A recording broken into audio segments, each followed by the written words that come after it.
Warm welcome, warmest one to today's workshop. We continue with our topic on research.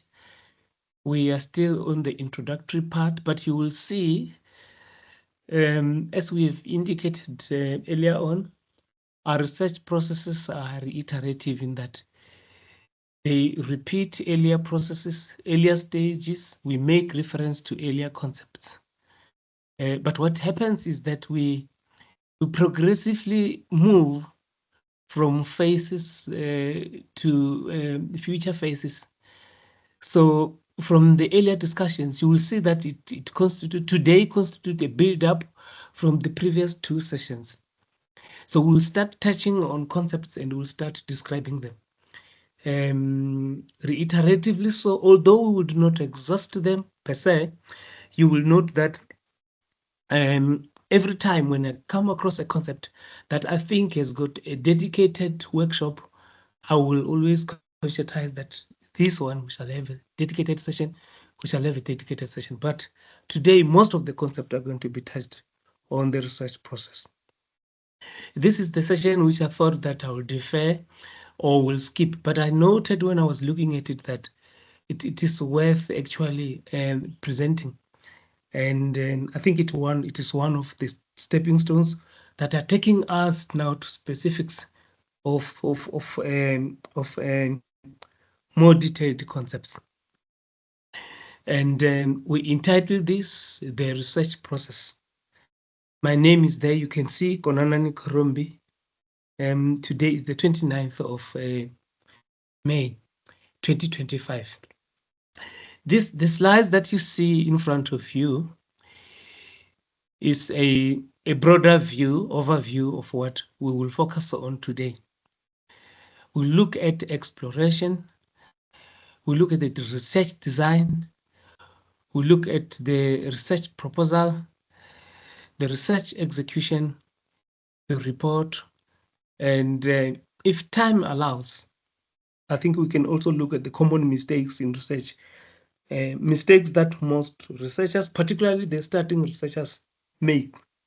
And the specific reason why we present this is actually to conscientize and actually advise when you come across such mistakes, you can realize this is a no-go area, and we advise how you can avoid that.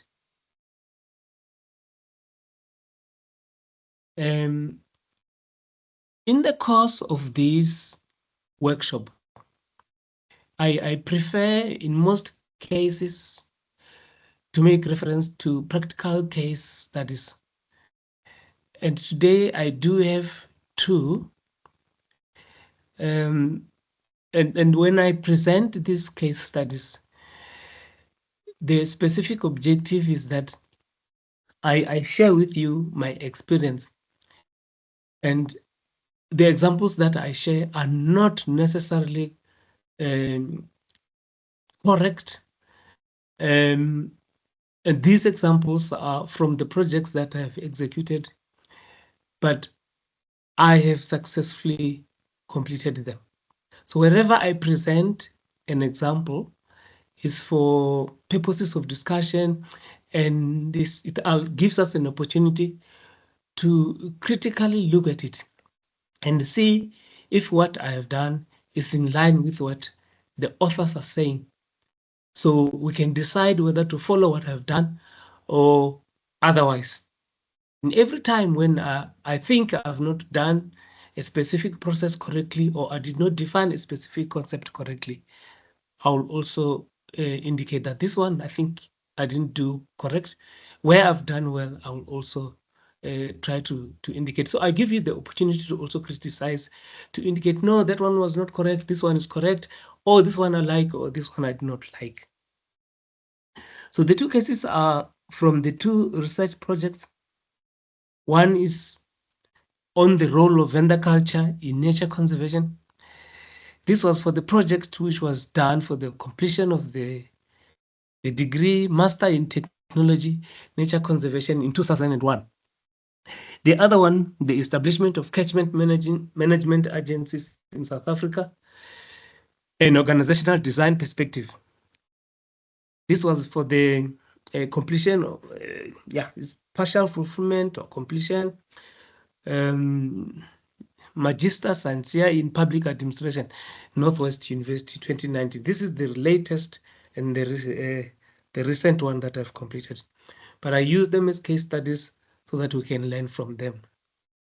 And I must tell you that in most cases, researchers do badly in their first studies, in their first project. They're not familiar, they're struggling with the research process. But as they continue to conduct research, they sharpen their skills, they mature, and they start to master the process. There, they produce better reports. So how do our mental paradigms shape scientific research? Remember, we made reference to scientific research. We even indicated what cannot be construed as scientific research.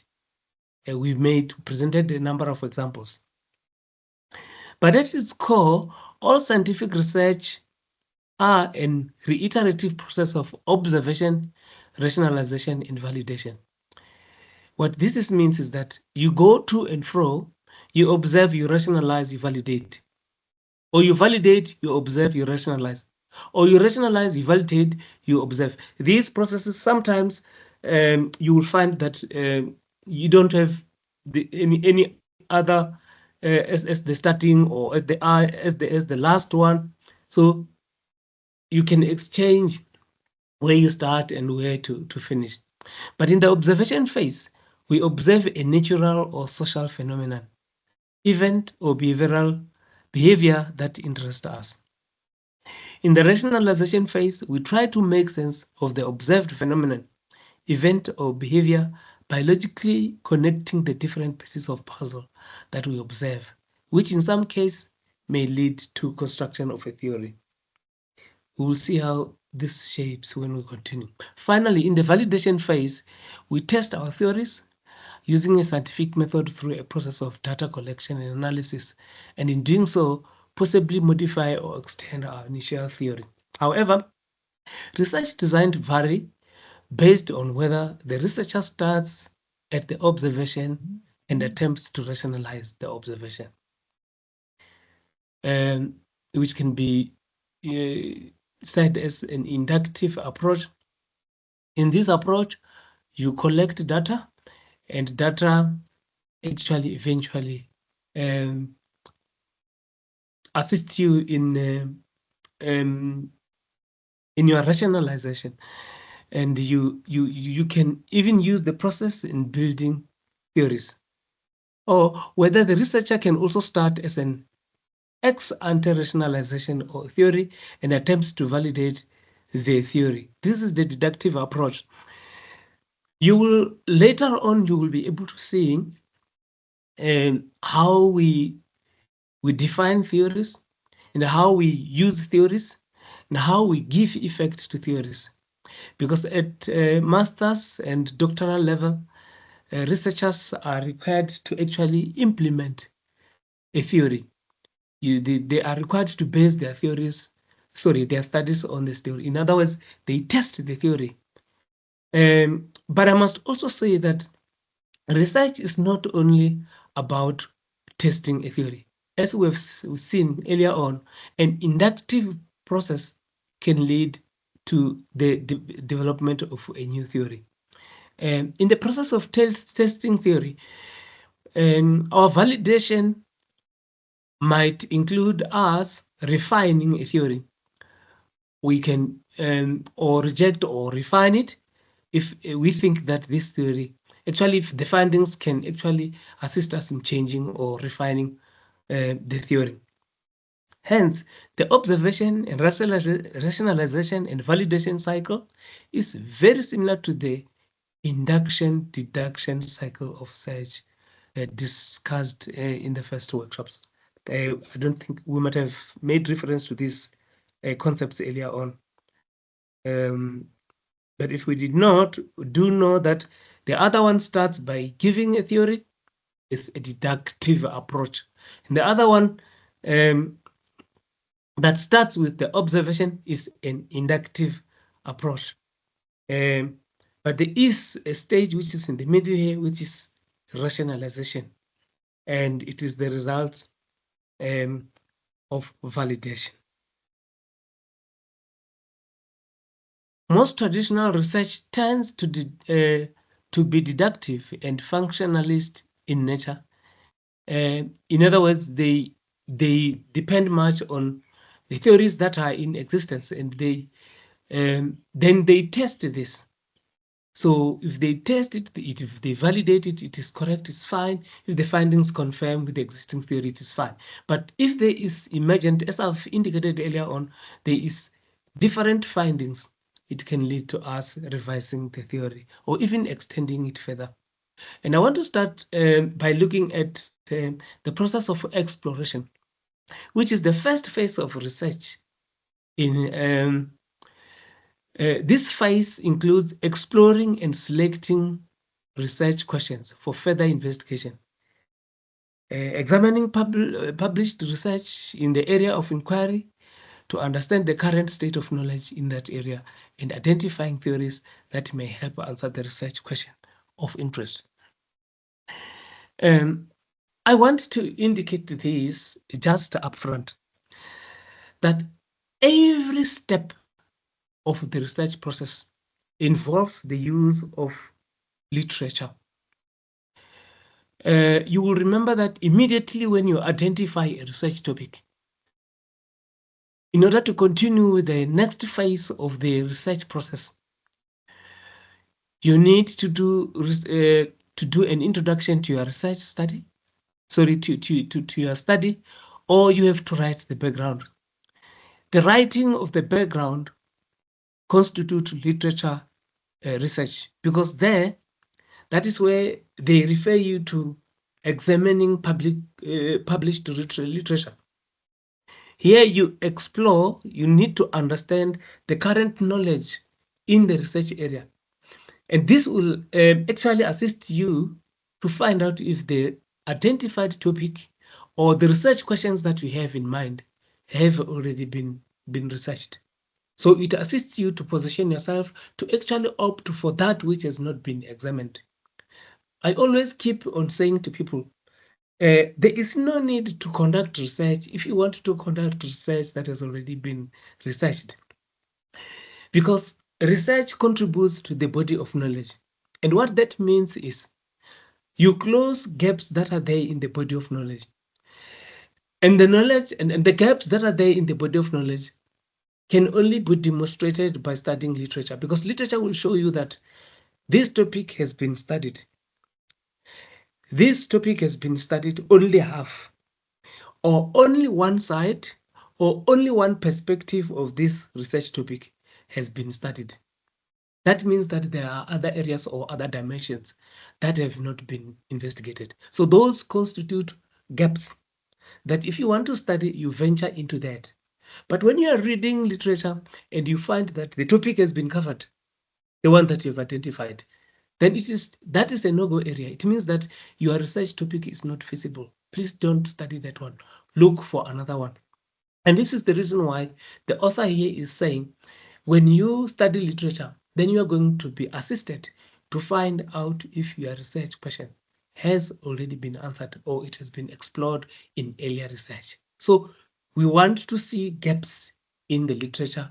We want to see gaps in the body of knowledge so that our studies are actually meant to capture that. This is the justification of the study. Why do you study? Because I want to contribute to the body of knowledge.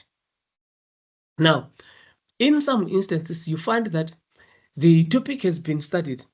When it has been studied, the findings, the final write-up of the research report makes specific recommendations for future studies. And they will say, we have studied the role of vendor in nature, the role of vendor culture in nature conservation.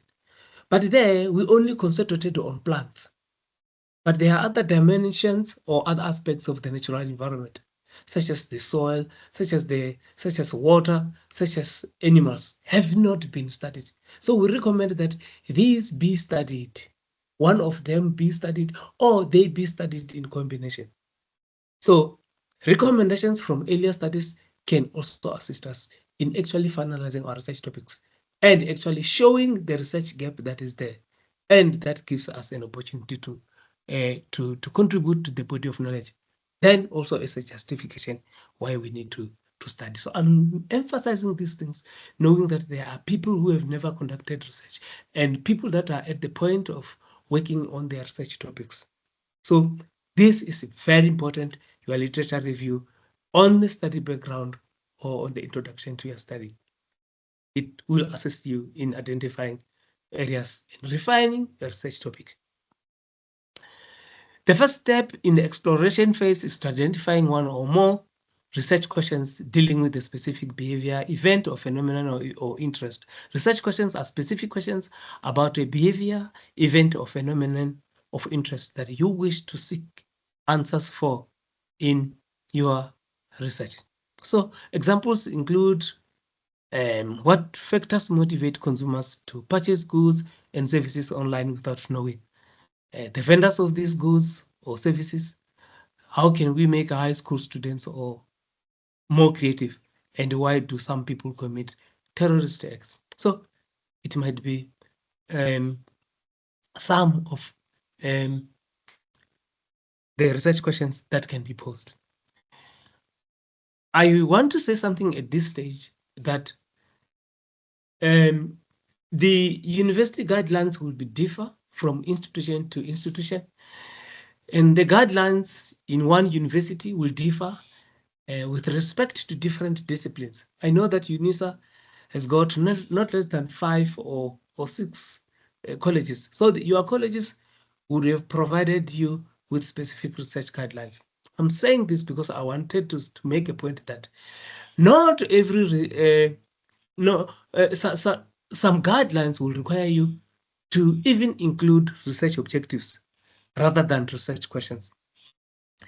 The project that I concluded in 2019, the establishment of catchment management agencies in South Africa. In that one, I actually did not have objectives.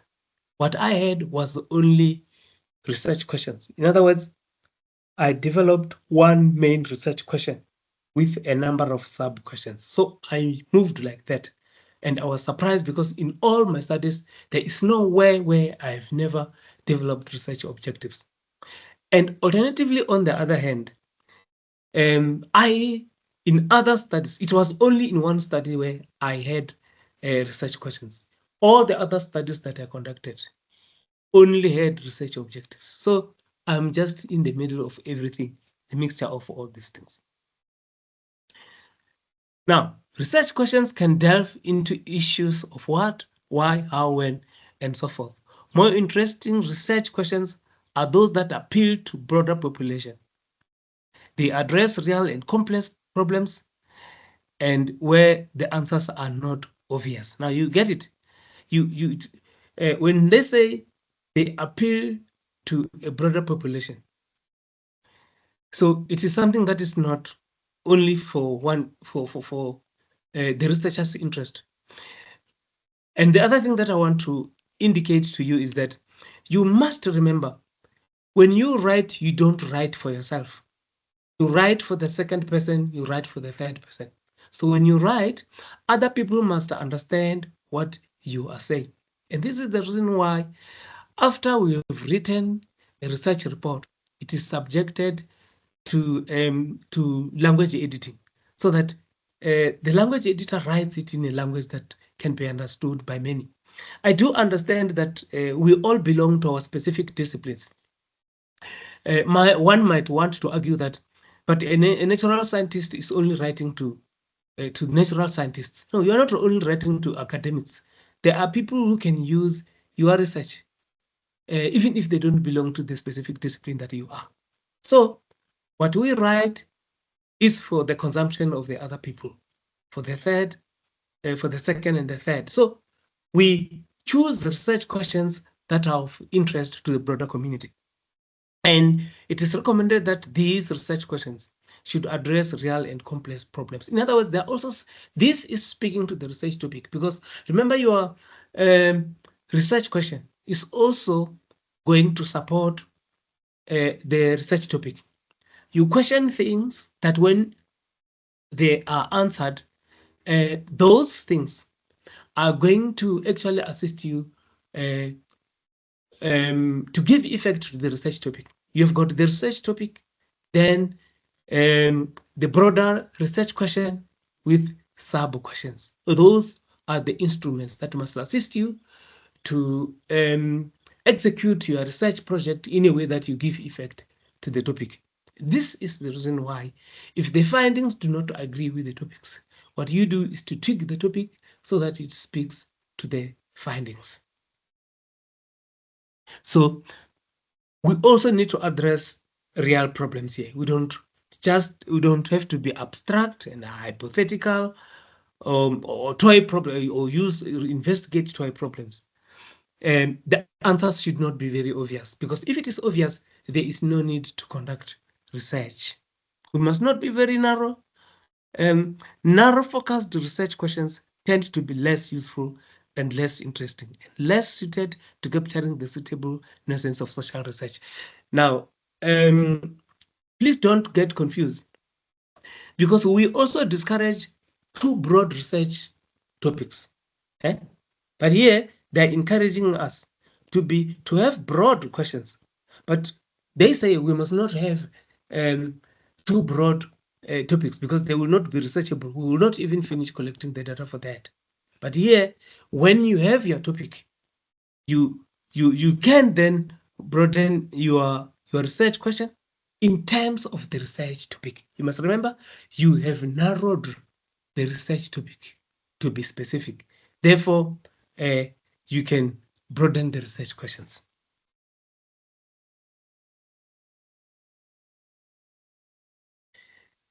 Now we've got specific examples here of the research questions that I've sampled. I said I would use examples.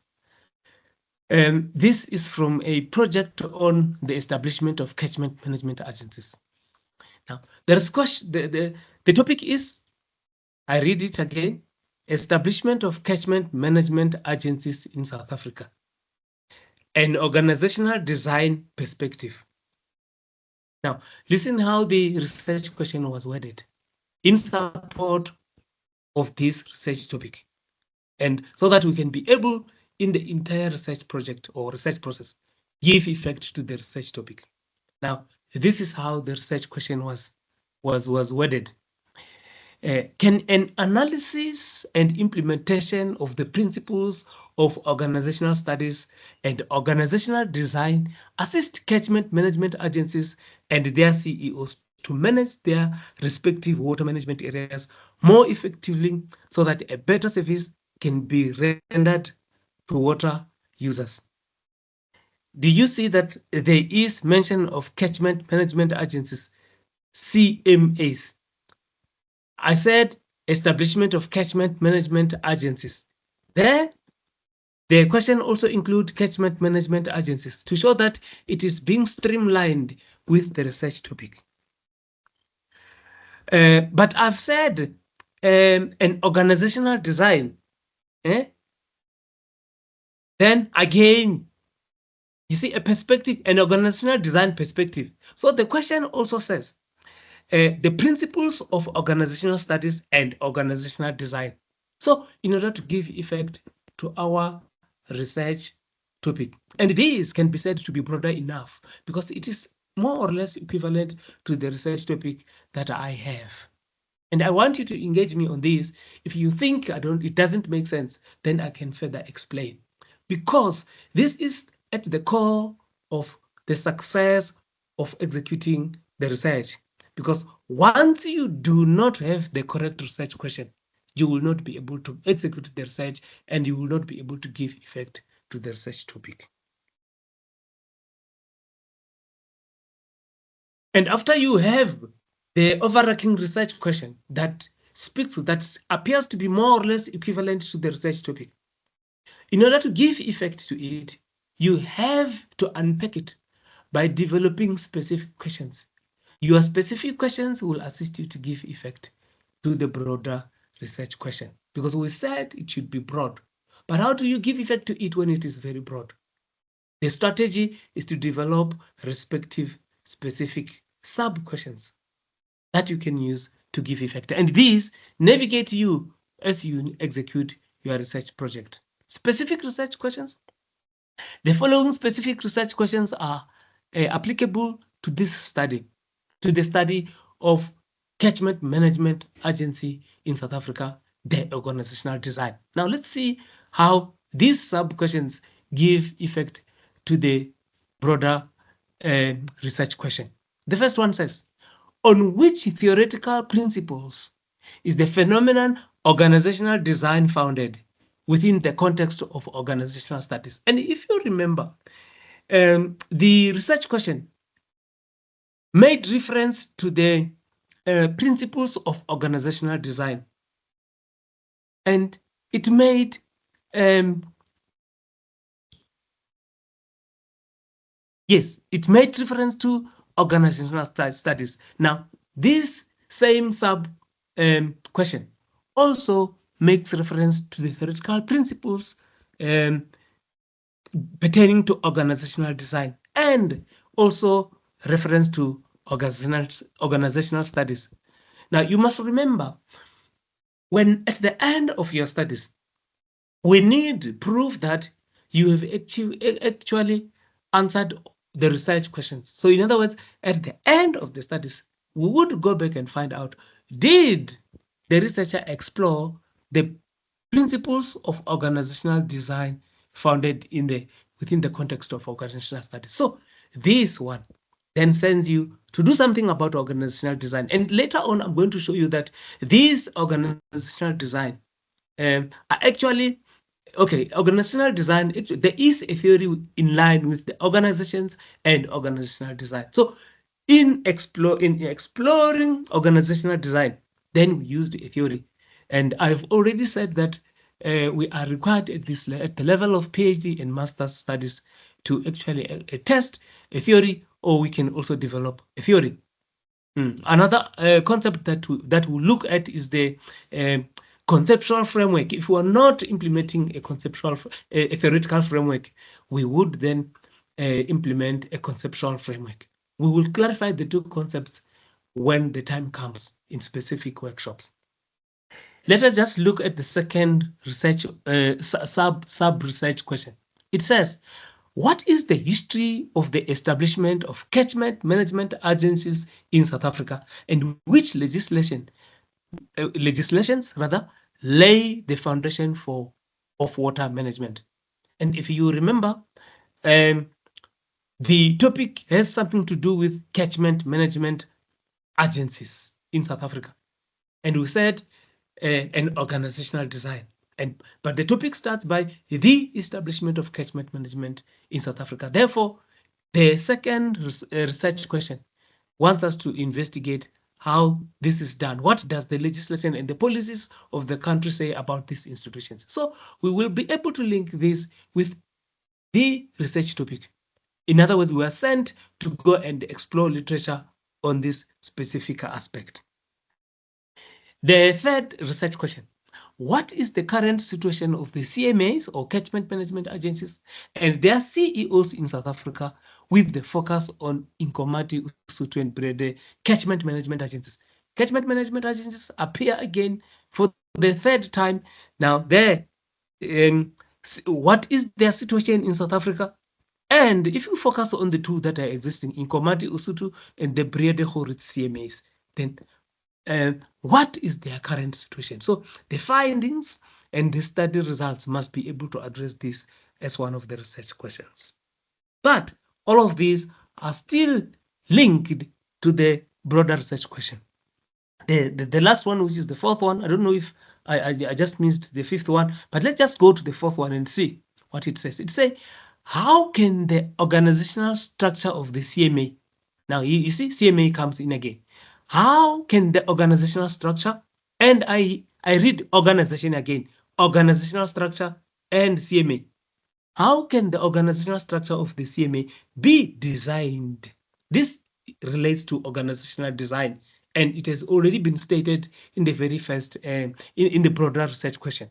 So how can their structures be redesigned based on the theoretical principles which are part of the theory and the findings of the empirical study, which would be the data that we would have collected to assist CEOs to manage their organizations more effectively. So we are forced to collect data, and we are forced to look at the theory, which we will find from the literature, and use the two to actually make specific recommendations that will assist CMAs and their CEOs to manage their water resources effectively and efficiently in their geographical areas. So these are the four that must assist us to achieve our broader research question. And if any of them deviate, then it means we are collecting data that is not related to the broader research question. So we are outside the research topic. But these have been carefully crafted, and as I say, the research project was successfully completed. So in other words, the university and the research leader, the study leader, agreed with this. And actually, we together crafted this. The two of us, the study leader and myself, and we implemented and I executed the project.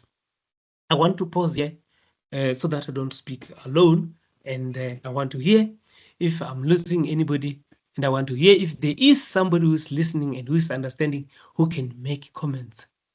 And you are free, colleagues, to make comments. You are free, colleagues, to actually ask questions.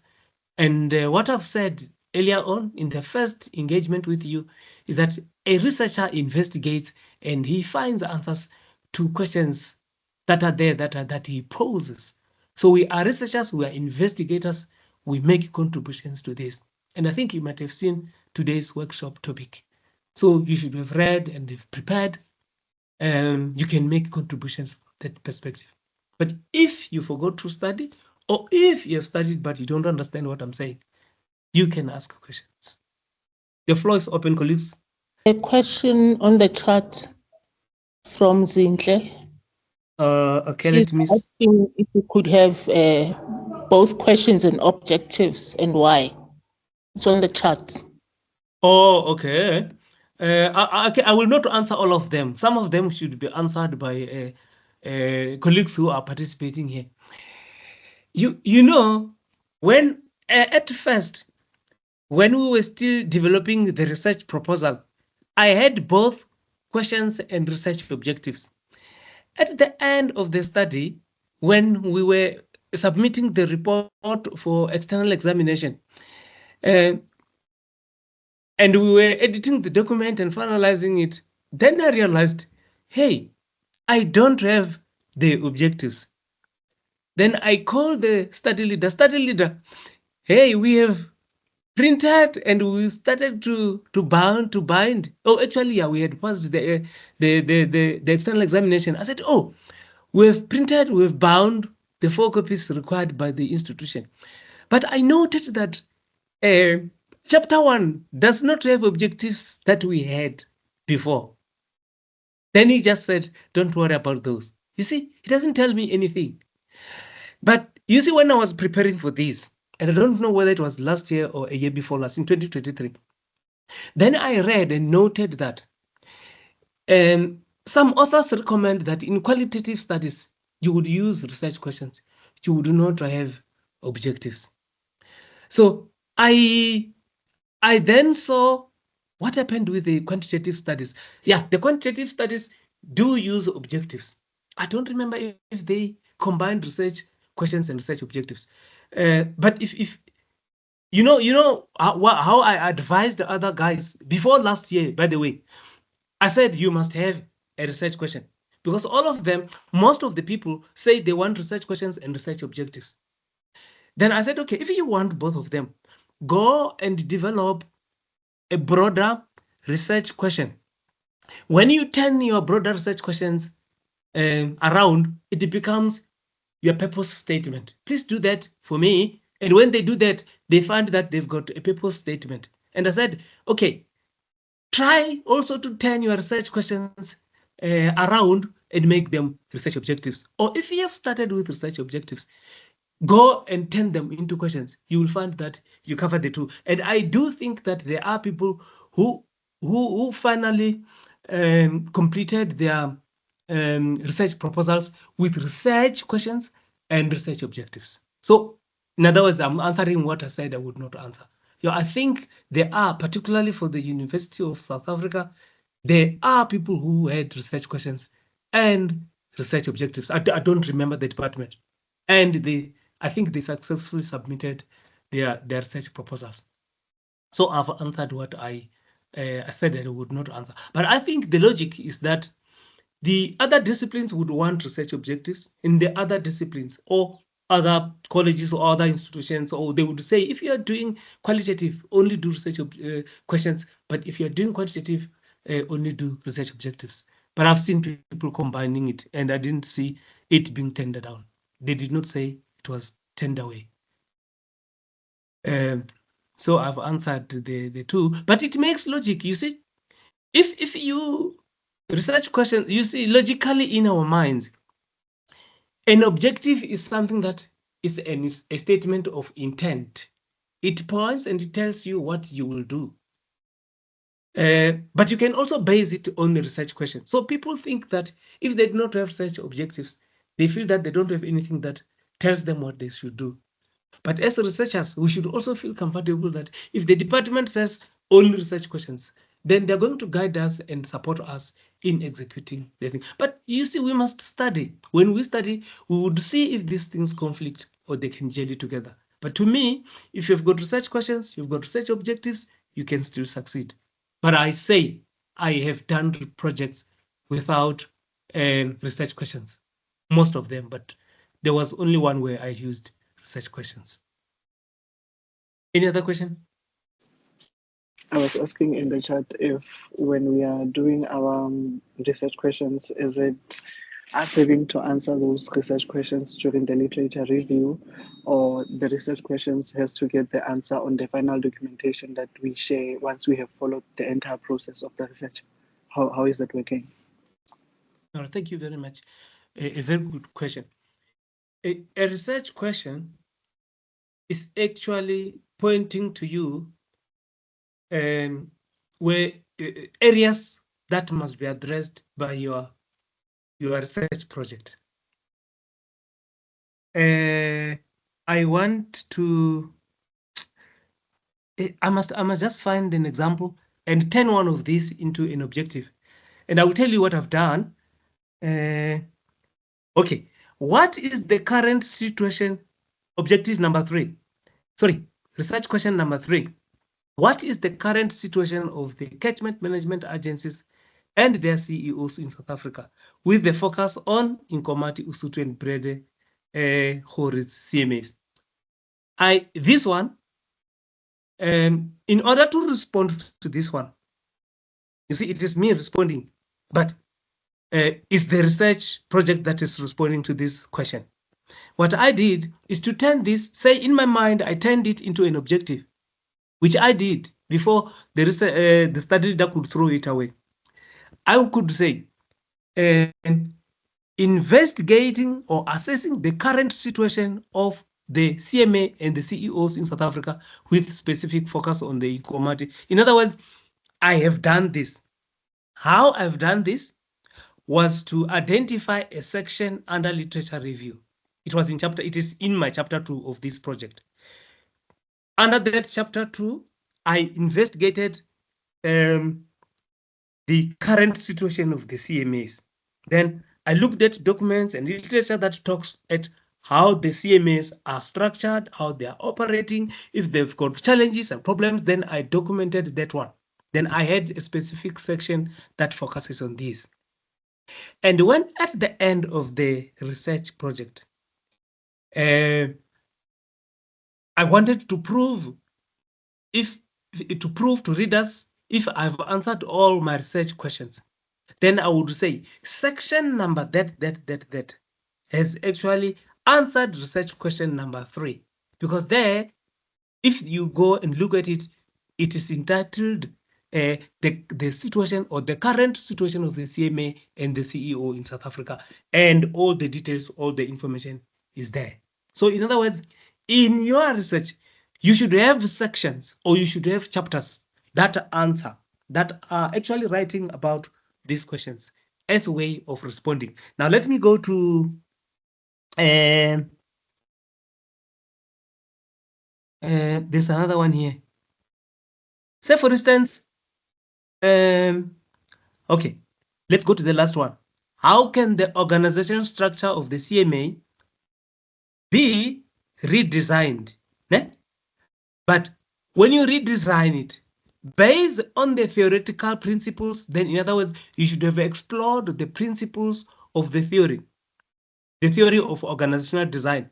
And there in chapter 3, there is a theory which was unpacked, the theory of organizational design. It was unpacked, and it actually is the one that I tested, and the results confirmed the very theory. But the question says you base it not only on the theory, but on the findings of the empirical study. So what are the findings of the empirical study?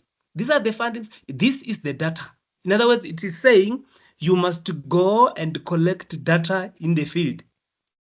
That assists you to answer this question. Then you will only answer this question if you have understood the principles of organizational design as a theory, and when you have data that you have collected, because you're going to compare data and the theoretical principles of organizational design.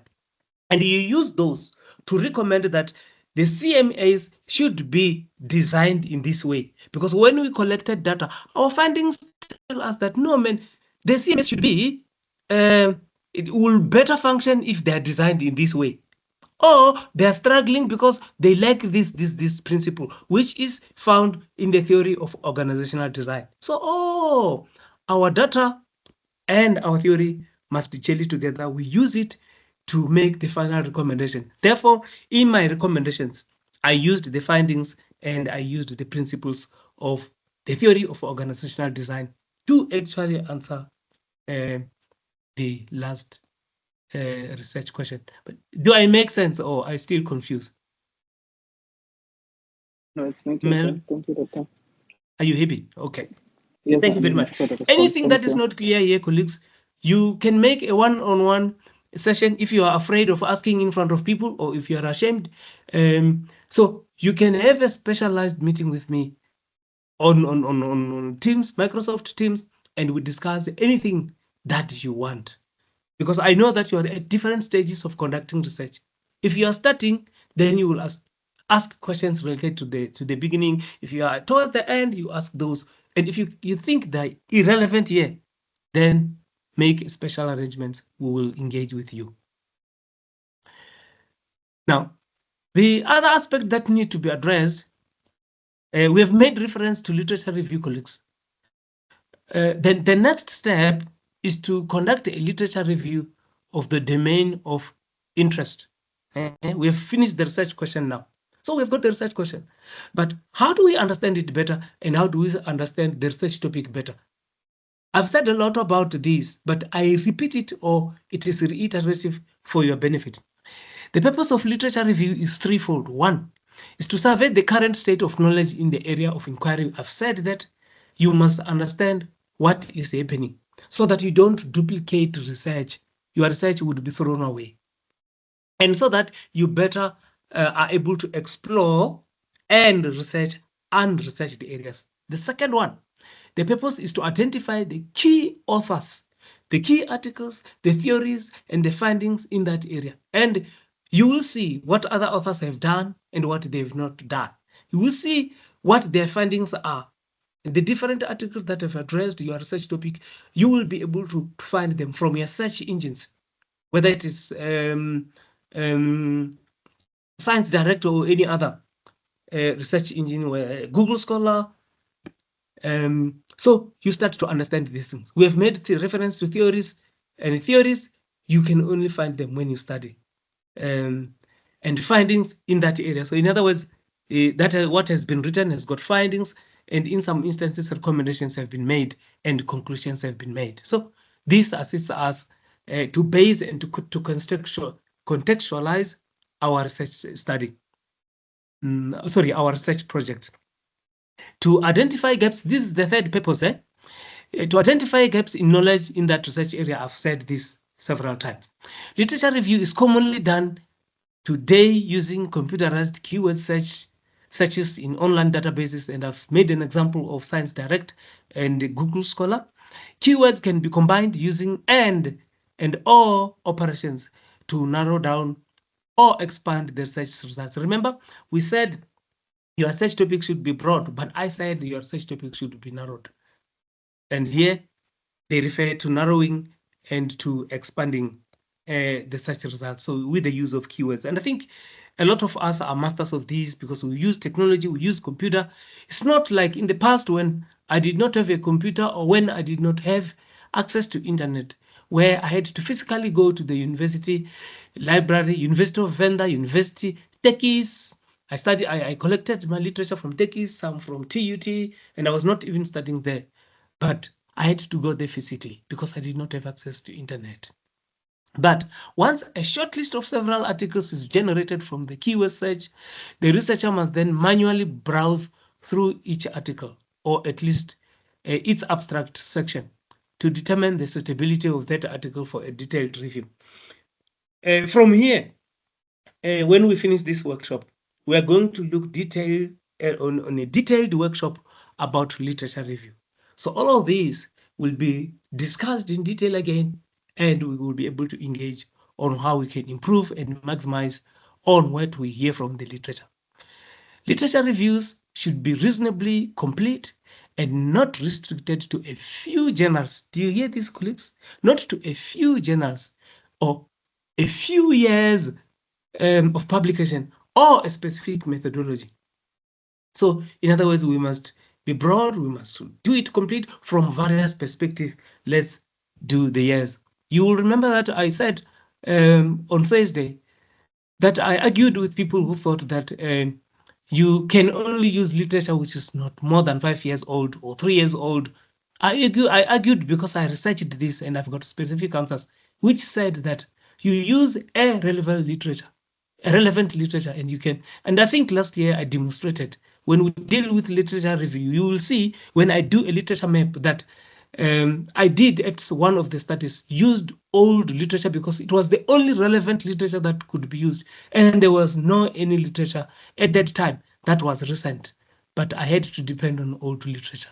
I was studying culture and I was studying history, and the culture of people on conservation did not have anything published. So a few years means that don't only depend on old, don't only depend on recent, don't only depend on the few, those that are only 10 years old. So everything that is relevant is very, very important. By the way, theories, people that have invented some of the theories might have done them 20 years ago or 30 years ago or 50 years ago. So those theories are still relevant. And to cite them, to say that Korombi is the inventor of a theory of economics, you are not wrong. Reviewed articles may be summarized in the form of tables and can be further structured using organizing frameworks such as the conceptual matrix. A well-conducted literature review should indicate, these are the three things: whether the initial research questions have already been addressed in the literature, which would obviate the need to study them again. You see, if it has already been addressed in the way that you have worded it, or even your topic, your research topic, it means please don't go there because other people have studied it for you. You can only use their results to actually support your studies. Your good literature review should also indicate whether there are newer or more interesting research questions available. Now, earlier research must also lead you to this, to finding this. But the other one, the last one, is whether the original research question should be modified or changed in light of findings of the literature review. And I've said literature can assist you in that you find from the literature a recommendation for future studies so that you can further a specific discussion on a specific area of research. So this has to do with literature review and assist you in your research questions and assist you in your research topic. The review can also provide some intuition or potential answers to the questions of interest and or help identify theories that have previously been used to address similar questions. It is true because these theories have been there. They're not even if somebody has used a specific theory. If you studying something that is related to the previous study, so the theory still becomes relevant until it is then refuted by other researchers that it is not a correct theory or it has to be revised after some studies. Now, this is an example of literature review. Literature review is there in chapter 1, and I've said it that you cannot write the study introduction or study background without reading literature. And this is what you could see in one of the projects that I've done, that my introduction to the study was chapter 1, but it had introduction that was based on literature. Problem statement is also based on literature, because there you can use literature to indicate which problems are there in terms of the research topic that is there. But also chapter 2 is mainly dedicated on literature review. And here you do detailed literature review, because in the introduction or study background, you would not go into details. You strategically use your literature. You use your literature sparingly. You don't unpack it fully, because you would have a dedicated section, which is in chapter 2. And there you unpack, you go into details. And this one was in chapter 2 of the project, which I said would also be an example here.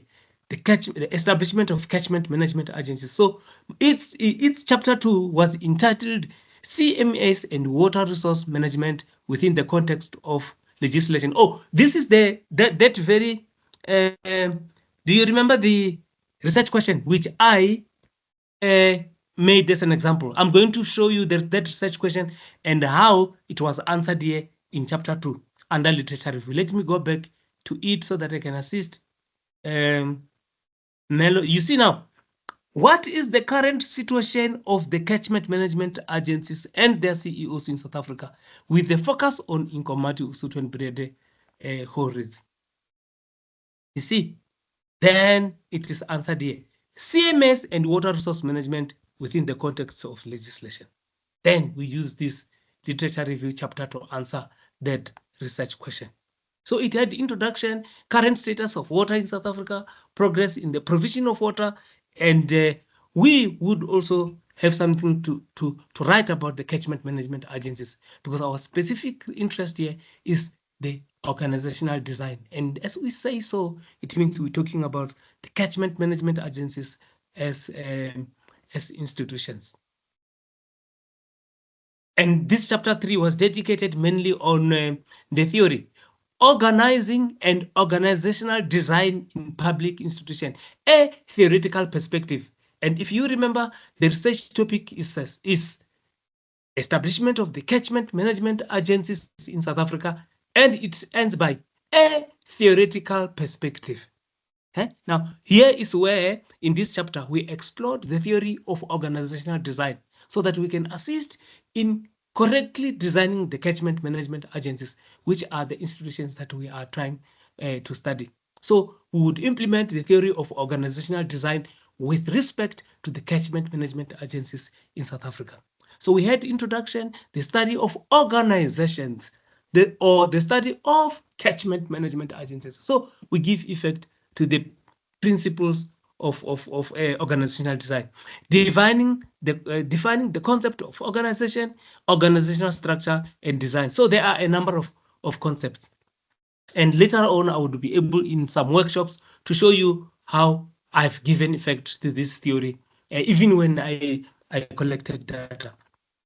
So chapter 3 was dedicated mainly on the theoretical framework, as opposed to a few paragraphs in chapter 1. So in chapter 1, there was very little about the theory itself, because it only has the leading theoretical argument, and you will be able to see it later on when we look at the theory as something that must also be addressed as part of the research process. Now here, for an example, we also have to identify theories as part of the exploration. Since functional functionalists or deductive scientists, research involves theory testing. The third step is to identify one or more theories that can help address the desired research questions. And now the literature review already shows you that there was a theory that was identified, and it was on organizational design. While the literature review may uncover a wide range of concepts or constructs potentially related to the phenomenon of interest, a theory will help identify which of these constructs is logically relevant to the target phenomenon and how. A question which I always come across when I talk about the theory or the theoretical framework is, how do I identify a correct theory? Now, I'm saying it because this statement is actually telling us that when you are conducting literature research, there are constructs and concepts which are logically relevant to the target phenomenon and how. Ne? Constructs are concepts. Now, these are the ones that would assist you. They would inform you that no, your theory is on this. Now, my constructs, you will see that a lot of concepts, I will show you later on in some slides. You heard me talking about organizations, and you heard me in the topic saying an organizational perspective. And what I did was that in the research questions, I actually gave effect because I said, which are the principles of organizational studies? So my concepts, my constructs, organization, design, organizational studies, catchment management agencies. So those are institutions. And then they in other way inform you that your theory should be related to institutions, should be related to organizations, organogram, and the design of the structure.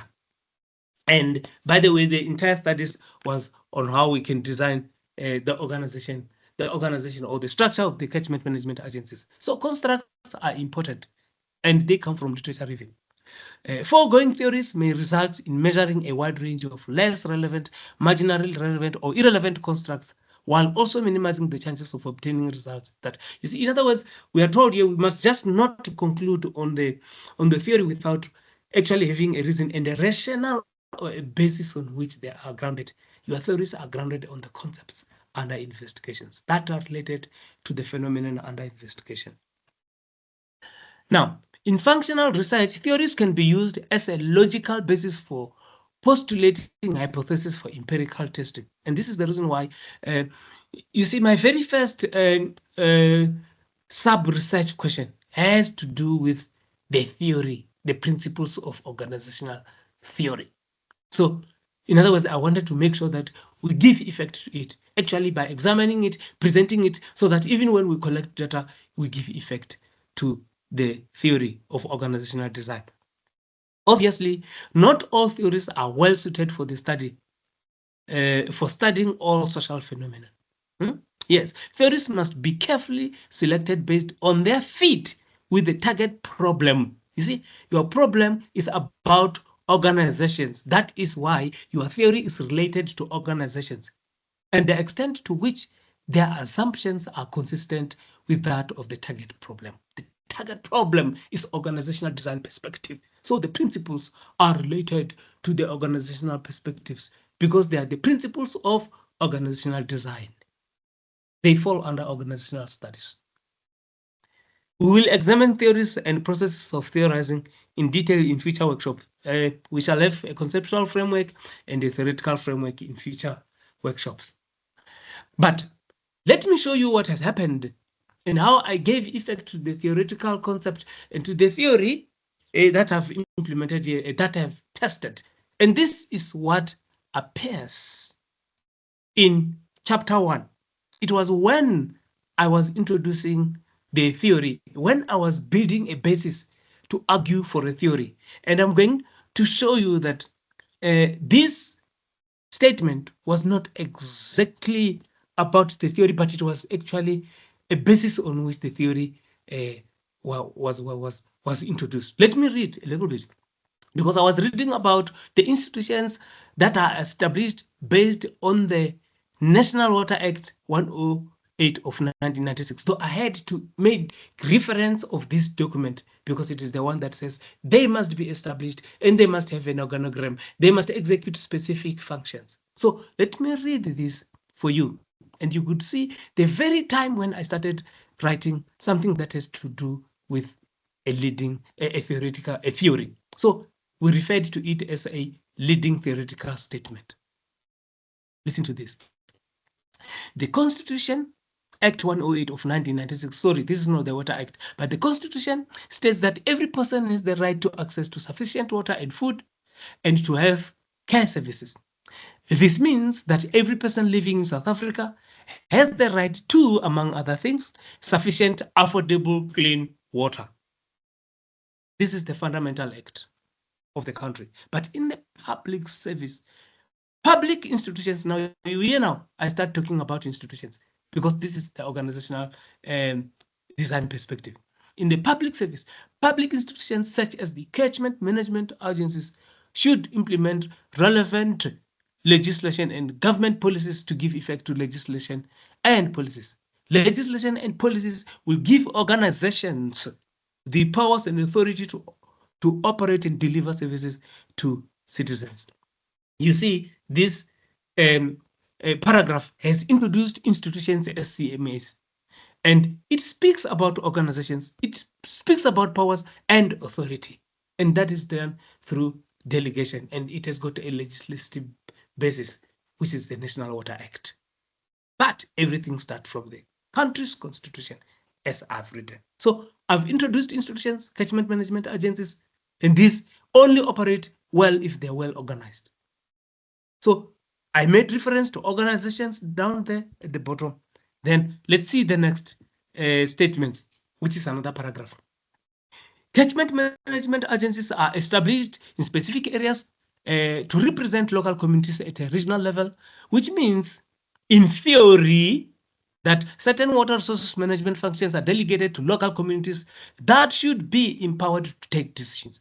The idea is that while the process allows the participation of communities and stakeholders, it also addresses the historical legacy as it pertains to access to water, because in the past, not everybody had equal access to water. Water was a preserve of the few, the minority. This one reverses the situation of the past in which the white minority enjoyed access to water while the black majority are excluded. And this is what the Department of Water and Sanitation was saying. And I think this is the reason why they want to delegate the functions to the CMAs, and they want to establish these institutions. But in order to perform well, then I investigated how they should be organized. Now, let's see if we can continue to hear much about the organizational theory. Organizational studies, now there it is. Organizational studies was mentioned somewhere in the research question. The studies focuses on the structure, you see, the process, the practices, and human activities in organization. So that is organizational studies. It has to do with organizational processes. It lays the foundation for organizational entities. Now, there is an organization again, such as the catchment management agencies, to effectively organize their structures of human resources to reach organizational goal, CMAs entities. Now, you hear now, I touch that concept which I said informed me of the specific theory. Now, it is organizational, it is processes, it is structures, it is practices, it's human activities. All of them have to do with organization. So these are the concepts, the constructs that must advise me what type of a theory do I need so I can work on a theoretical framework. You see, I hammer on this so that you don't ask me this question, and you can only ask me when you get confused. So go and study about it, then you come and engage with me if you still don't understand how to choose a theoretical framework. But organizational theory studies organizations to identify the patterns and structures they use to solve problems, maximize efficiency and productivity, and meet the expectations of stakeholders. Again, organizational theoretical knowledge provides the basis on how organizations and their employees function and their. Now, we are at the core of an organizational theory because it talks about structures, it talks about people, it talks about the knowledge that we need to have. That if we have it, we can better manage our institutions. And if we have, we can better assist in designing these institutions. Therefore, organizational theory, or the theory of organization, can be used in order to establish, you see, based on those concepts. Do you remember I spoke about structures, processes, policies, human activities? I spoke about catchment management agencies, and I say all of these talk to an organization. Now, which theory do you think I can use if my constructs and concepts are always talking about organization and organizing? Then this is the answer. Therefore, the organizational theory can be used in order to establish the best organizational structure and design to manage an organization in such a way that they are likely to be successful. And this is the organizational theory that I selected and successfully completed this project. So I think I've just spoken as if I'm speaking. I speak the layman's language so that we all, I don't speak in tongues. We all need to understand. And if I speak in tongues, I would not be understood. Why would I communicate things that are not understood by others if I want them to use it? Now, we talk about design now. And this process is concerned with creating a blueprint. We have just finished exploration. And the last thing that we spoke about is that of theory. Now we start to talk about the design. This process is concerned with creating a blueprint of the activities to take into order to satisfactorily answer the research questions identified in the exploration phase. Exploration phase, we had research questions, colleagues. Do you still remember? We had literature review, colleagues. We had the theory that is there, but we need something that will assist us to actually give effect to that and to answer the research questions. So we need a blueprint. We need the terms of reference, activities that must be done. And this is part and parcel of the design. This includes selecting a research method, operationalizing constructs of interest, and devising an appropriate sampling strategy. And in this workshop, we would not talk about operationalizing. We would talk about research methods and the sampling design. But even before we can go there, I just want to tell you that in one of the research projects, and this is the an extract from chapter 3 of the role of vendor culture in nature conservation. This one had a dedicated session. Sorry, let me say, yes, it had, this research project had a dedicated chapter that focused on research methodology. And all the designs fell under that research, that chapter.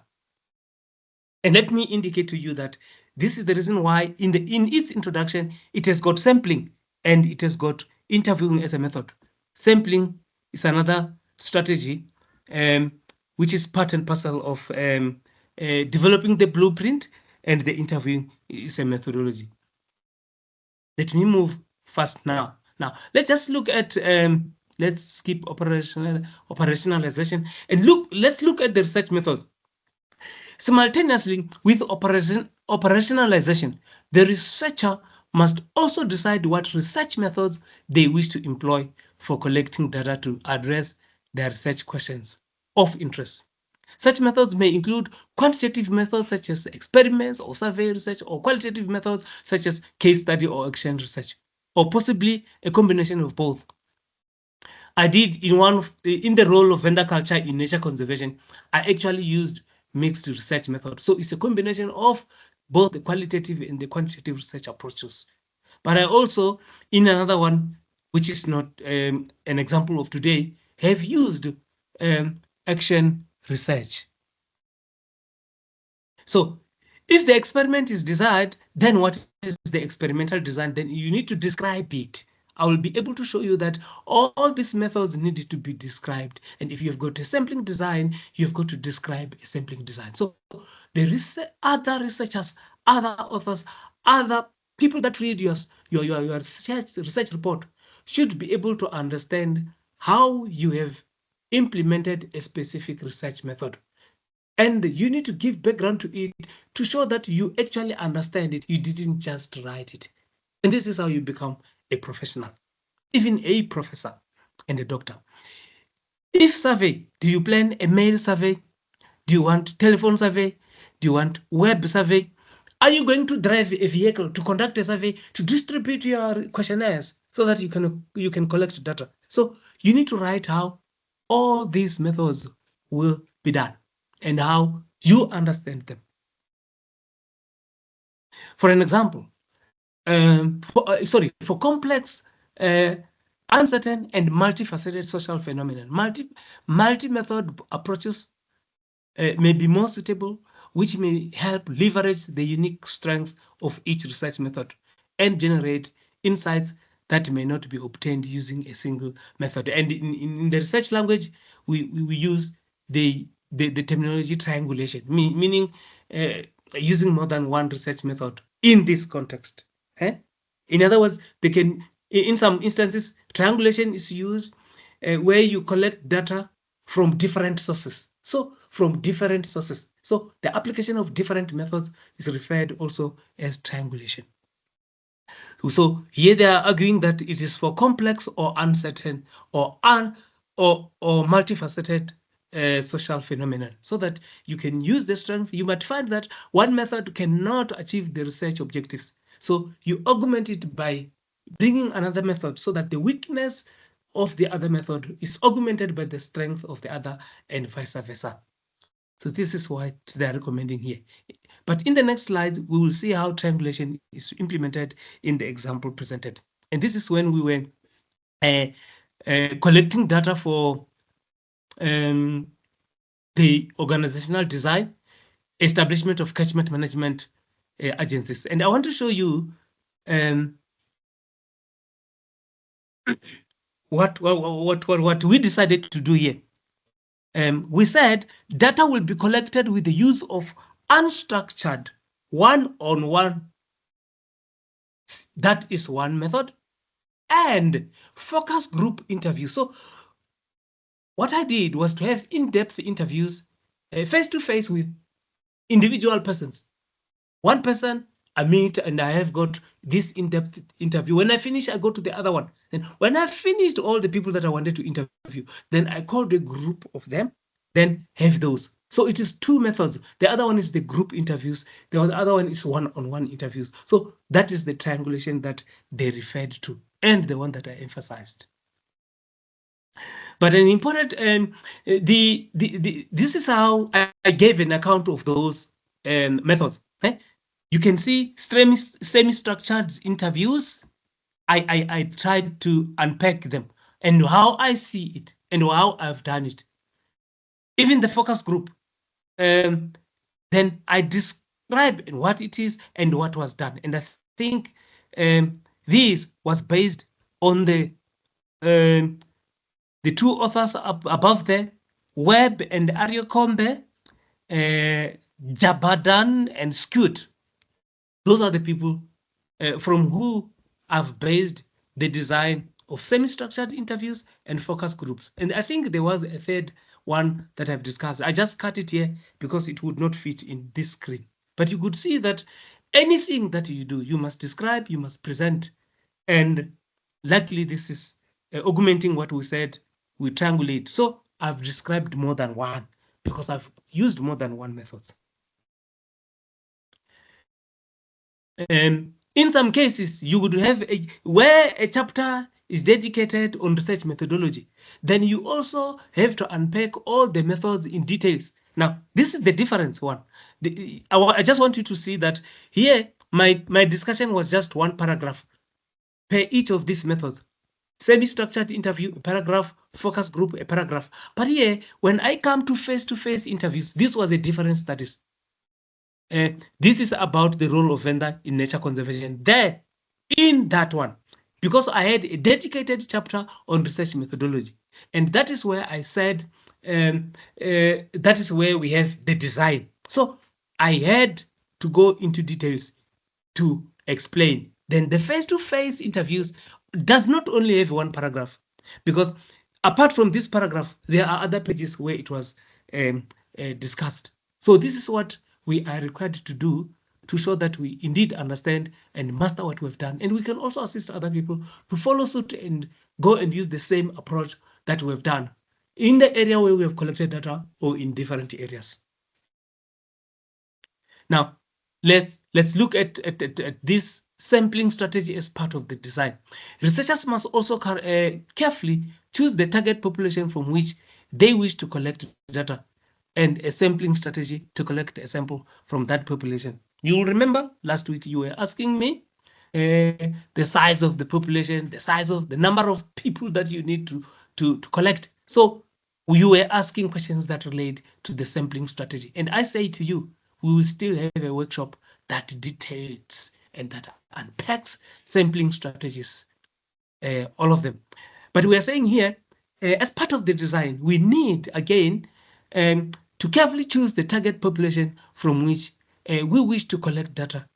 And a sampling strategy to do that is also desired. And we must justify why we choose one. I will show you examples here in the next slides. For instance, should we survey individuals or firms or work groups with firms? Then we decide how we will sample them, how we will choose them. Why should they represent the population that we are actually studying? What types of individual or firms do they wish to target? Which type, and what is the justification of that? Sampling strategy is closely related to the unit of analysis in a research problem, because unit of analysis tells you what you are studying. Are you studying organizations? Are you studying individuals? What is it that you're studying? So that should be a sampling strategy, a way in which you identify representation and people that have constitute respondents if they represent a broader population, study population. While selecting a sample, reasonable care should be taken to avoid a biased sample that may generate biased observations. And quantitative researchers, because they are very, they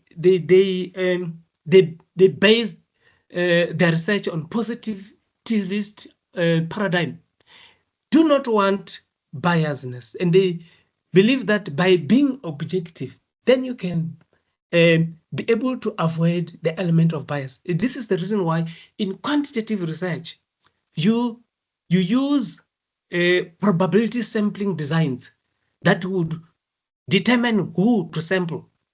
The process itself will include informants for you. You don't have to choose for yourself. This is opposed to qualitative research where we can select informants or respondents purposefully. And there we have to be very careful and to know how to avoid bias.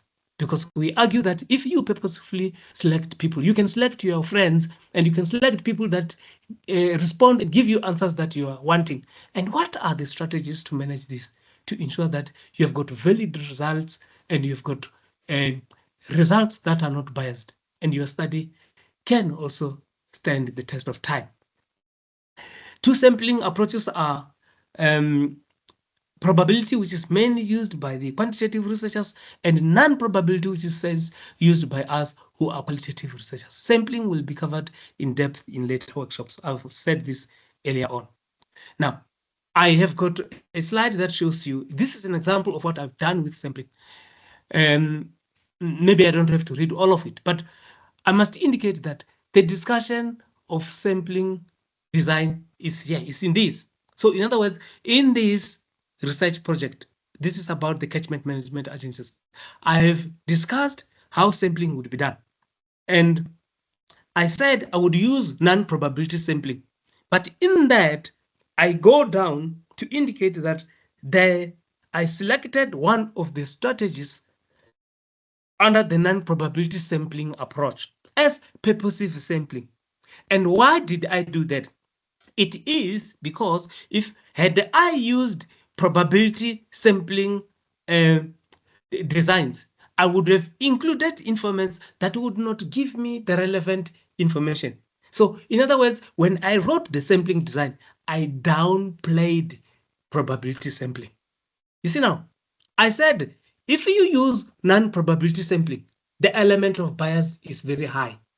Then you must have a strategy and way of controlling that. And later on, we will talk about it, where we talk about aspects such as reflexivity, so that we use it as a way of managing the implications and the impact that our history and our worldviews or our assumptions can impact on the study. So we don't want to influence the study unduly, even if we have used non-probability sampling. But we are also justifying that we use non-probability design or selecting the informants, because if we use the random sampling, which is part of the non-probability studies, they are going to force us to take people who don't know anything about the catchment management agencies. And when I ask them questions, they will not give me relevant answers. So I would not have successfully completed the studies. So I've used and I've justified the reason for using the purposive sampling, which is a non-probability, part of the non-probability sampling design. Now, here are the other aspects that relate to sampling and deciding how to constitute focus groups. And here I indicate that we had 3 focus groups that we identified. Remember, the South Africa had 9 provinces, and in the 9 provinces, you did have people that represent proto-CMAs, which were the forerunners of the catchment management agencies. So in other words, instead of taking all the 9 offices from the Department of Water and Sanitation, I sampled. From the 9, I took only 3. Why? Because we don't depend on numbers in terms of qualitative research. And here I made an explanation.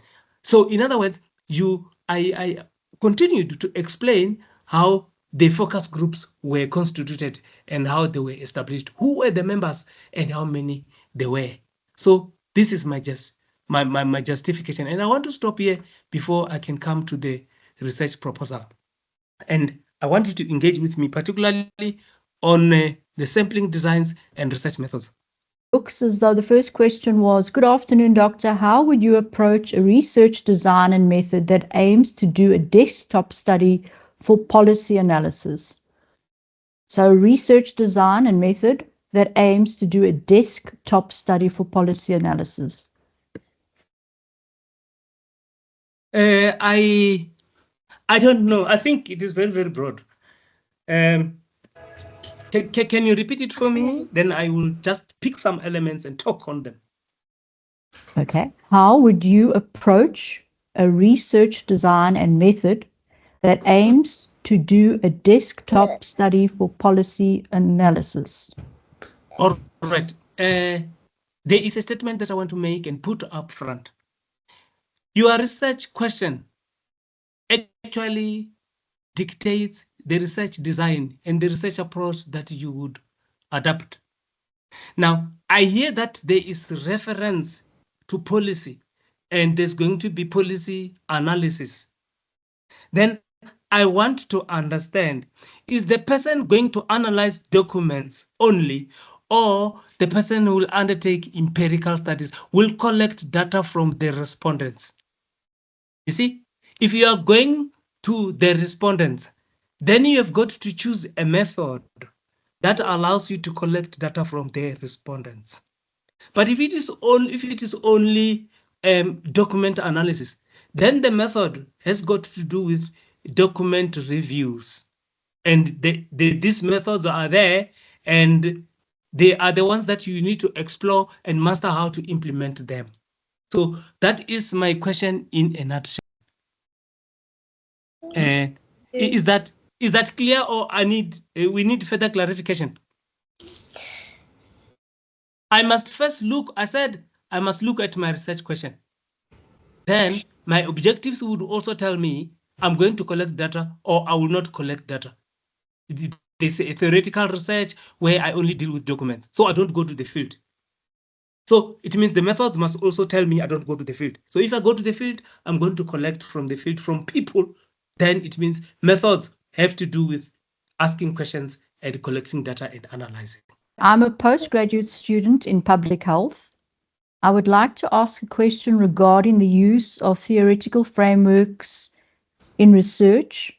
Are there specific theories recommended for a certain faculty, such as in health science, or is it acceptable to any theory, I suppose use any theory from the literature as long as it aligns with research concepts? So I think Yes, they're asking if it's something specific in terms of healthcare or if they can use something that sort of aligns with the whole idea of a research concept. You don't have a specific theory. To me, to my understanding, the topic and the concepts or the constructs would tell you what you are researching. There was I want to make an example of somebody who I engaged with last year. She came from the health sciences. Then she was researching something that relates to the impact of COVID in the post-COVID era. And we noted that it has to do with the stress and the challenges and the problems. Then we then recommended, let's look at something that looks at stress. Is there a theory that has to do with stress? Then we found there was what is it that? Yeah, there was something that has to do a model. Is it a model? Yes, a model of stress management by a specific author. Then we found that one was very, very related to the topic that is under research. So I want to tell you that stress can not only be found in health sciences. Stress can also be found under environmental sciences or legal sciences or whatever, education. If the environment is toxic, anybody can be stressed. And in order to manage that research, that stress, people can apply that theory that I referred to. It is a model. So that model becomes reference if studies is about stress. It's not if studies is about health or is about law, is about education. No, the topic itself will then advise specifically as well as the constructs, because the construct is stressful environment and absenteeism and all those challenges, people not wanting to come to work because they're tired of their supervisors or they are afraid of the COVID. So what do we do? Then we investigate how can we manage stress, but we can be assisted by the application of a specific model of stress management. So I think the theories do cut across various disciplines.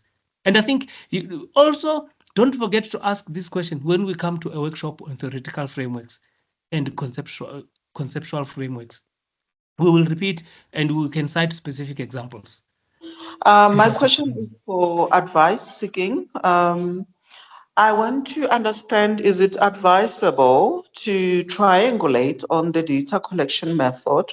Like, for example, the one-on-one interview and the focus interview when you want to develop a model to facilitate, for example, the compliance in the healthcare system, but the methodology or the research design or the approach is you mix method. It's kind of confusing me there. No, it is not. I think when you use mixed method, let me tell you, if I use my layman understanding of mixed method, is to use more than one approach. Already from the design, when you choose a research approach, you already have mixed two approaches. It's triangulation. Not scientifically, layman's understanding, so that we can understand this concept of triangulation. It's just mixing and using more than one in order to solve one problem. So the two approaches, qualitative and quantitative, are brought together. And when you read about them and why people do mixed methods, is that you want to maximize on the strength of the qualitative approach and the strength of the quantitative approach. So you want to downplay and to try and address the weaknesses of both qualitative and quantitative. Then you mix the two of them. Already you have triangulated even before you can choose the methods and the designs that fall under them. So I think when you triangulate, I actually like to recommend triangulation. And a lot of my supervisors have, so actually the latest supervisor has recommended triangulation, because I think with triangulation, you will not go wrong. You will always address challenges that are there on the other side. If you using interviews and you've got focus groups, what would come out from focus groups? You will not get from interviews. And what will come from interviews would not get from focus groups, because these are the different strategies, different ways of collecting data. So triangulation actually gives you the benefits of most. Then you enhance the validity and the reliability of the findings and the validation of your research outcomes. And I think it's a good way of conducting research. Personally, I like triangulating. All right. I've learned a lot by triangulating. And is that okay? Yes, thank you. Thank you, Prof. Thank you so much. Anybody else? Anybody who wants to make a contribution? Colleagues, do not undermine yourself and don't undermine your capacity. I've said when I started, there's no one who masters research and there's no one who knows all of it. I tell you, I can go to Cresswell and Cresswell.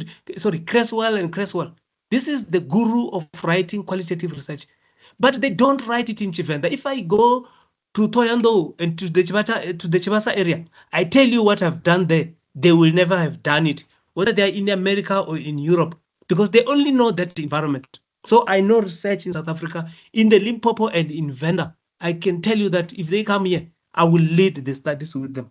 They will follow me. So be confident.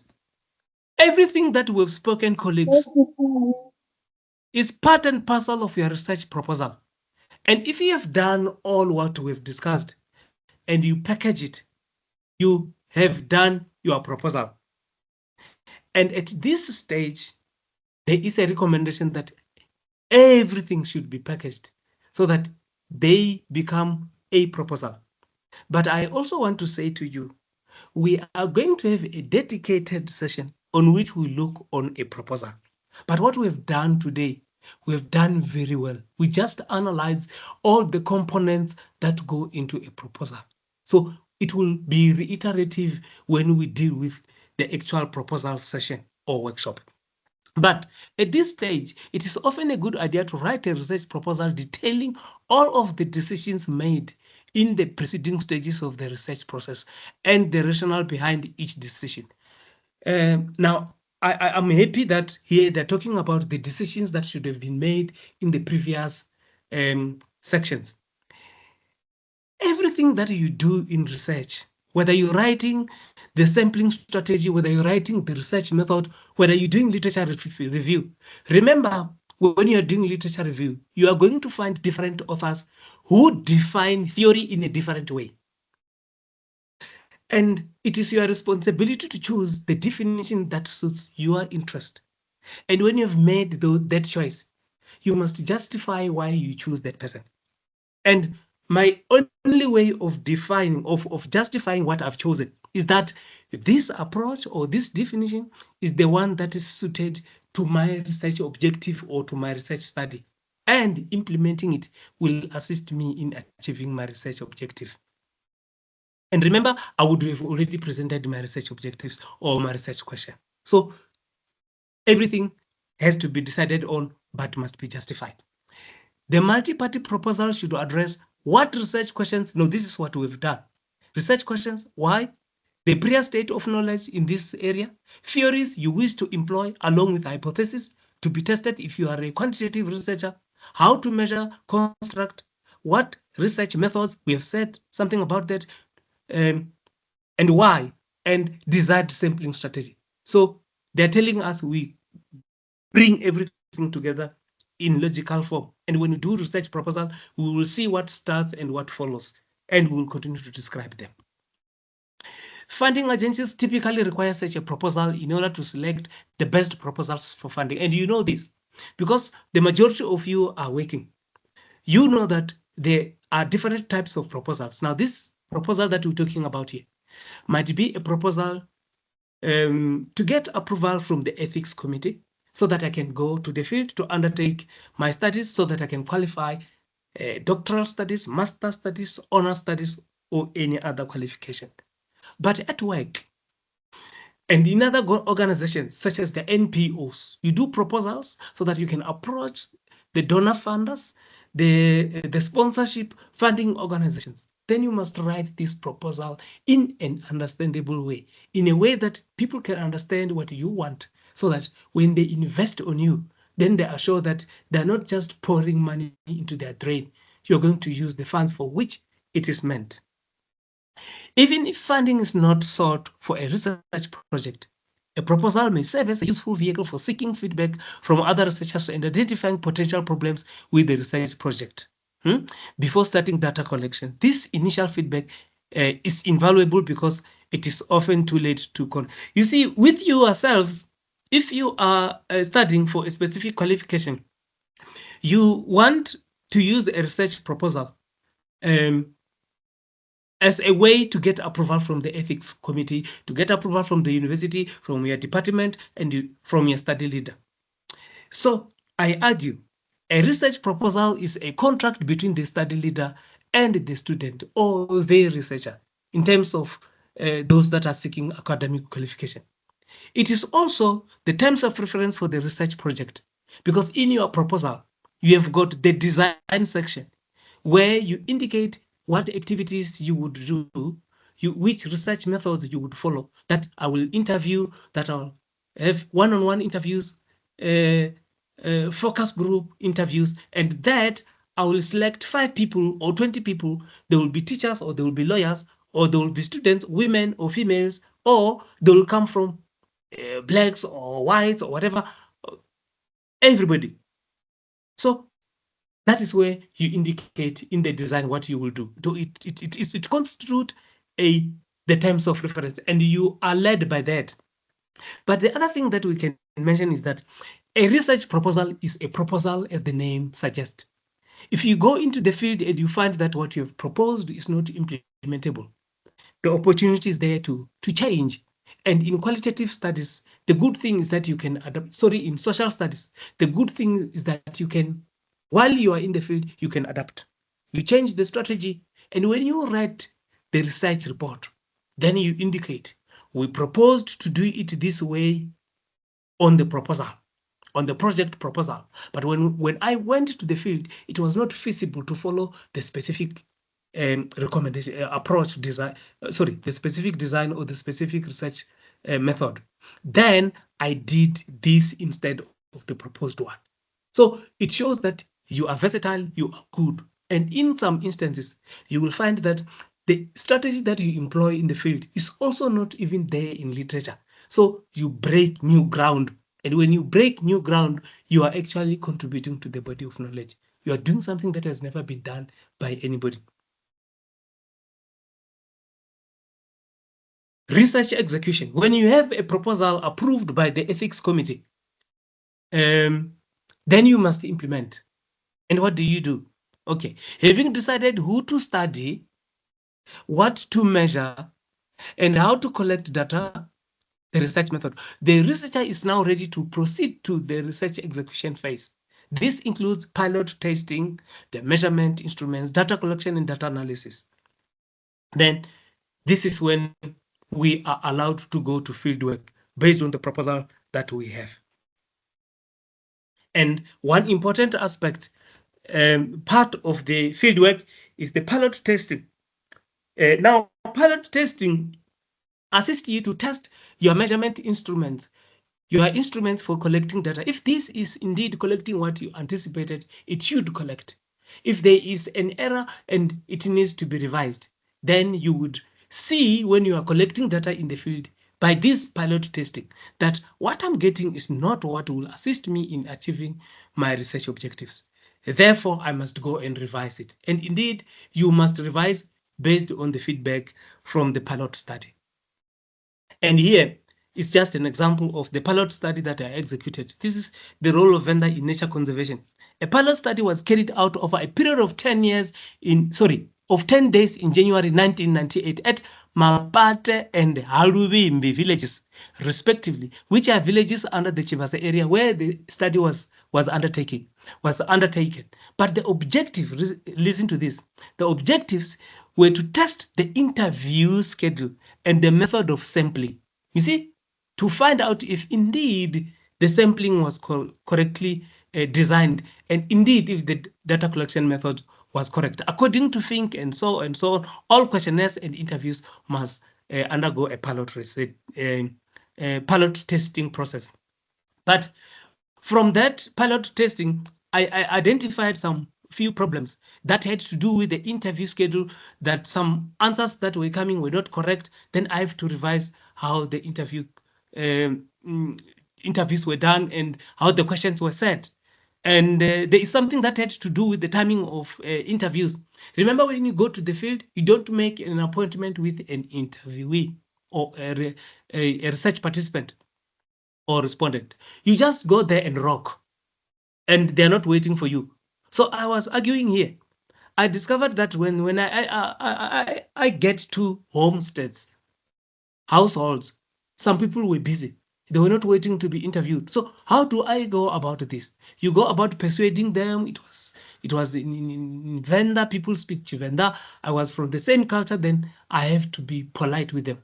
But luckily I succeeded. But these came out first when I did the pilot study. So I went to reconsider how my approach should be. Then I succeeded.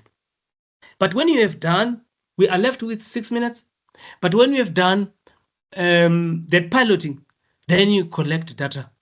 And this is now the actual fieldwork, the full-blown fieldwork now. From there, but in order to go to the field, you need to know what to prepare, because you need to anticipate what you would come across. There is a workshop that I will dedicate on preparing, on going to the field. How do you go to the area where the area is under the leadership of traditional leadership? How do you get permission? How do you get to be accepted by the community that is there? You have got to know the gaining entry strategies, and that has to be documented as well. I think I've documented it somewhere, that writing a letter to the tribal authority, then going to some meetings where I have to be introduced. All of it is what is very, very important. But over and above that, before you go to the field, then you've got to develop data collection instruments. These are interview schedules or interview guide, or these are questionnaires. If you're doing quantitative studies or you're doing survey. So I've just had these examples as appendices. Then the other thing that you have to do is to analyze your data. There are different strategies that are there, qualitative ones and quantitative ones. So until you write the research report, and we want to emphasize at this stage that I said research must be used, it must be used by other people. And there's no reason why you conduct research if you don't want anybody to read. Then the writing, the final compilation is very, very important. And if you don't write anything, why did you conduct research? You can publish, you can write a dissertation, you can write a monograph, you can do presentations. All of these are the things that you can do when you have finalized the research process or research project. So this is what would appear at the end of your research, and this is at the beginning of the research report. This is the cover page. You have got the name and the institution where you studied, the supervisors, and the year, and the title there appears. And there are common mistakes that I'm not going to deal with today. I want to reserve that for other days. But I want to rest here, that we're going to call it a day now, but I want to give you the last opportunity to ask questions or to make contribution to today's workshop before we can part. Let me pause here. In the literature review at the proposal phase, can I use various variables? For example, integration and cooperative governance. Topic, integrating traditional leadership into the local government sphere to enhance cooperative governance. Does the researcher want to know if in the literature the latter topic is correct? Yeah, they want to know in the literature review at the proposal phase, can they use various variables, integration and cooperative governance? Oh yeah, I think yes. But the other thing that we need to caution is it when they're writing the topic or when they're discussing them as part of the literature review? It looks like the literature review. Yeah, the literature review. In literature review, you explore all concepts that are related to the topic and the research question. You explore all of them, and they will, in other words, they will tell you the theory that is related to them. By the way, if you have got multiple variables, those concepts will force you to not only use one theory. You can even use more than two theory. And when you do that, you would be forced to develop a conceptual framework instead of using a theoretical framework, because you will be using more than two theories. We will talk about that when we talk about theoretical framework and conceptual framework. In the literature review, you are not limited. As long as your heading, your topic is understandable, and as long as your research question is a good one. They said it must be broad, but I said the topic must be narrowed. Any other question or any other contribution? The next question is, let's have a look.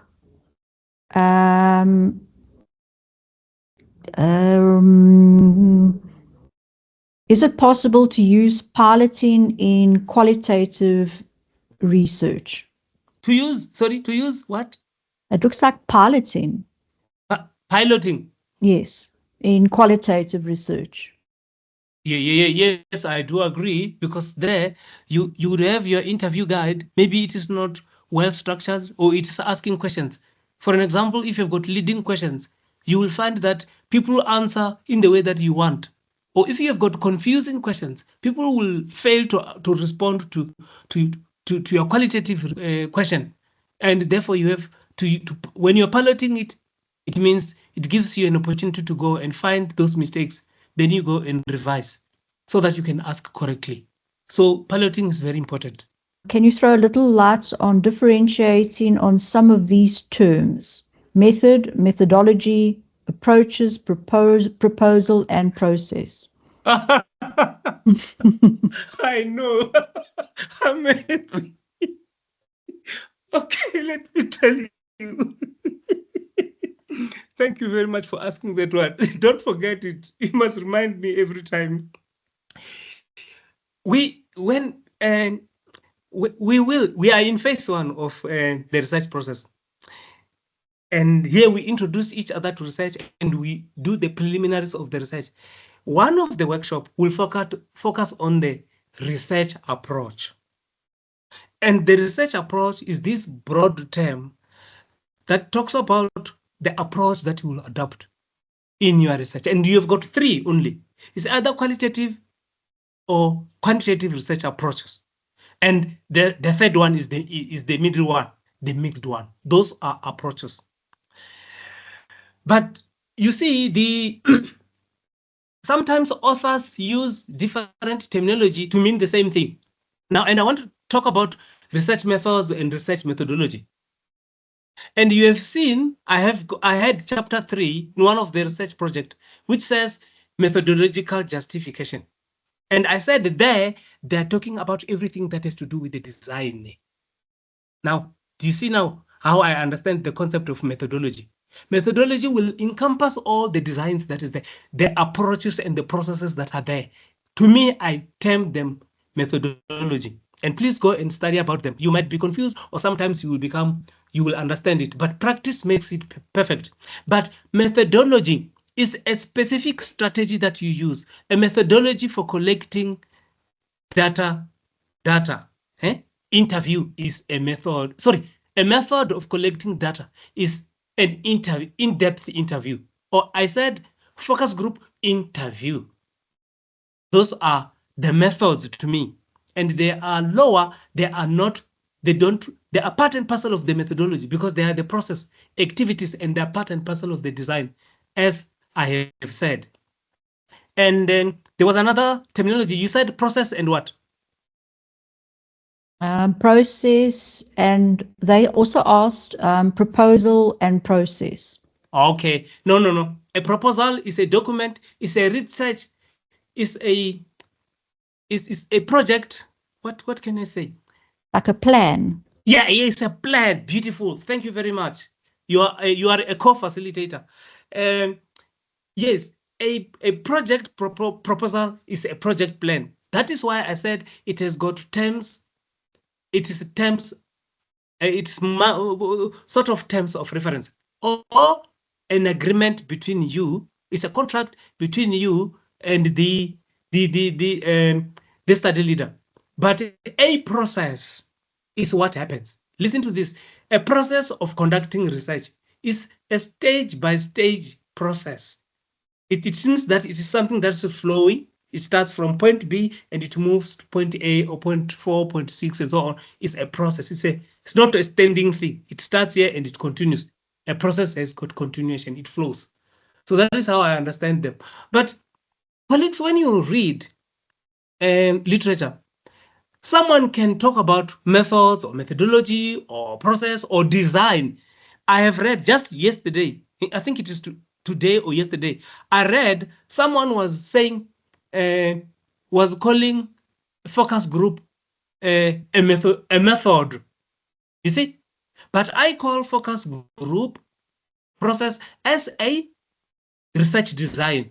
And you will see if you go to Creswell and Creswell 2018, they unpack it clearly, simply in a lay person's language, and they will show you what a design is. And they also show you what they call methods. But as I say, the choice is for the researcher. If you want to call focus group methods, it means you must be consistent all along. And you must be able to adjust to justify that when you talk about methods, you talk about anything that relates to something like that. So if you use this terminology differently, then you're going to be lost and people are going to challenge you. So now what I've adapted is that what I like, I will write, and I will defend it by reading literature so that no professor, no author, no study leader, and no doctor will touch me. So read things, understand, make a choice, and choose the simplest thing of conducting research. Don't want complicated things, especially when you're studying. But if you think you have mastered some types of research and you want to explore others, you can do it at a higher level when you do PhD and so on. But if you're starting, you're doing honors, or you're not confident you're doing masters, please just use simple approaches so that you don't struggle, because sometimes you will struggle even to define what you want to use. Once you start to fail defining, you will never be able to implement it. And external examiners are going to catch you, they're going to hit you. Then you won't succeed in completing the research project. The next question was, I think they're asking, should the literature be in chapter 1 or part of chapter 2? Literature, okay. My opening statement is literature's review is done in every stage of research. When you choose a topic, it will only become clear when you start reading about it. That's literature review. When you do introduction to your study, literature review. Problem statement, literature review. Research objectives, you have seen, I've put there things that I've read from a book. When you do full literature review, which is chapter 2 and chapter 3, is literature review again. But let me tell you that the full-blown literature review is done from chapter 2 onwards. But in all other sections, when you do proposal, when you write anything, you are doing literature review. And I want to encourage you, please study like hell. I don't have a good terminology. Study it and destroy the books. But if you study and rest today, you have forgotten concepts. But if you develop a habit of studying almost every day, you will start loving books and you will start understanding concepts and you will start becoming confident. So literature review should be done everywhere, but they will not call it literature review in chapter 1.